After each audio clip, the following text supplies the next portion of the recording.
Amin.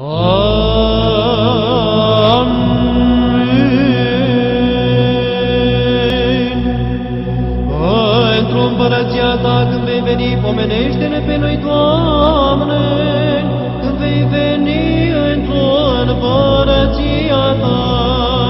Fericiți cei săraci cu Duhul, că acelora este împărăția cerurilor. Fericiți cei ce plâng, că aceia se vor mângâia. Fericiți cei plângi, că aceia vor moșteni pământul. Fericiți cei flămânzi și însetați de dreptate, că aceia se vor sătura. Fericiți cei milostivi, că aceia vor fi miluiți.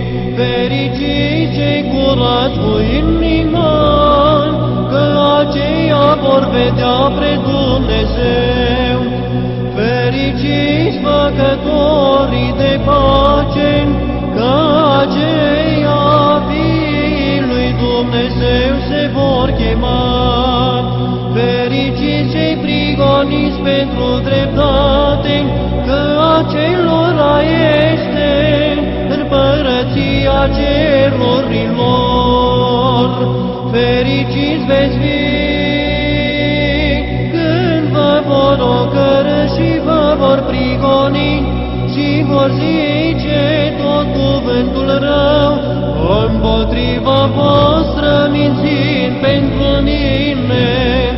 Bucurați-vă și vă veseliți, că plata voastră multă este în ceruri. Slavă Tatălui și Fiului și Sfântului Duh, și acum și pururea și în vecii vecilor. Amin. Bucură-te, Biserica lui Dumnezeu, cea însuflețită și ușă neumblată.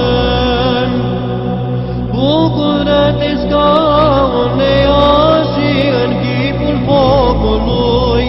Bucură-te, Maica lui Emanuel și lui Hristos Dumnezeului nostru.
mă va dreptul cu mine și mă va mustra, iar rodul de lemn al păcătosului să nu umblă capul meu.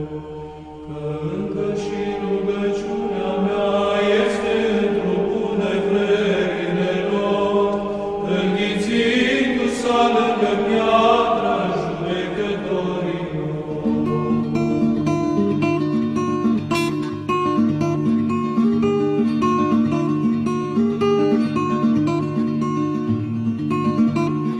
Rece suflă vânt în albia secată,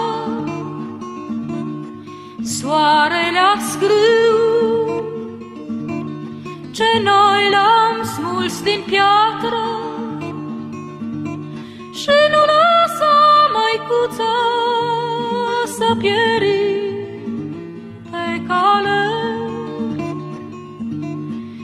Noi ce suntem fii ai lacrimilor tale, și vine ploaie mare și focul o să-l stingă, și cine-n suflet iarăși văpaia o să o aprindă. Și nu lăsa măicuță să pieri pe cale. Noi ce suntem fii ai lacrimilor tale. Și vine noapte deasă și drumul ni-l ascunde, ca singuri să străbată pădurea fără umbre. Și nu lăsa măicuță să pieri pe cale. Noi ce suntem fii ai lacrimilor tale.